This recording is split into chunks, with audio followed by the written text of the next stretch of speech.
kaalinta afraad waxaa ku jira Tom Cruise. Kani waa aktarka kaliya ee ugu caansan dhanka jiridda filimada action-ka ah ee Hollywood-ka soo mara.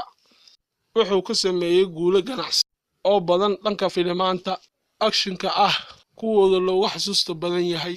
waxaa ka mid ah filimka Running Man, waxaa ka mid ah filimka silsiladda ah ee Mission Impossible. hantidiisa maaliyadeed waxay dhan tahay $480 milyan oo dollarka Mareykanka ah. sidaana wuxuu ku galay aktarka afraad ee ugu hantida badan dunida. kaalinta saddexaad waxaa ku jira aktarka Shah Rukh Khan ee dunida loogu yaqaano aktarka jacaylka. Bollywood-kan loogu yaqaano King Khan ama Bacha of Bollywood. kani waa aktar guulo badan ka gaaray dhanka jirista filimada Bollywood-ka. filimadiisa loogu xasuusta badan yahay waxaa ka mid ah filimka Dilwale Dulhania Le Jayenge. hantidiisa maaliyadeed waxay dhan tahay $600 milyan oo dollarka Mareykanka ah. sidaana wuxuu ku galay kaalinta saddexaad ee aktarada ugu lacagta badan dunida.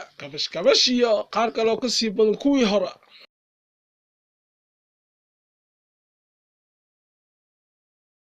kaalinta labaad waxaa ku jira Jerry Seinfeld.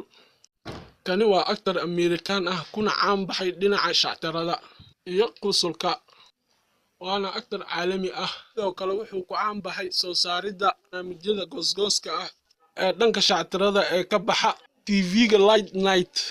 hantidiisa maaliyadeed waxay dhan tahay $820 milyan oo dollarka Mareykanka ah. sidaana wuxuu ku noqday qofka labaad ee ugu taajirsan aktarada dunida. kaalinta koowaad waxaa ku jira Merv Griffin.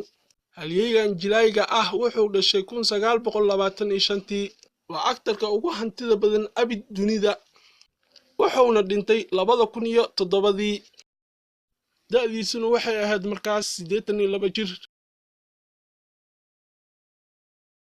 jilaygan wuxuu haystaa hanti maaliyadeed oo ka badan $1 bilyan oo dollarka Mareykanka ah. islamarkaana ma jiro ilaa iyo hadda aktar gaadhay iskoorka maaliyadeed uu ka gaaray jilayga caanka ahi jiridda filimada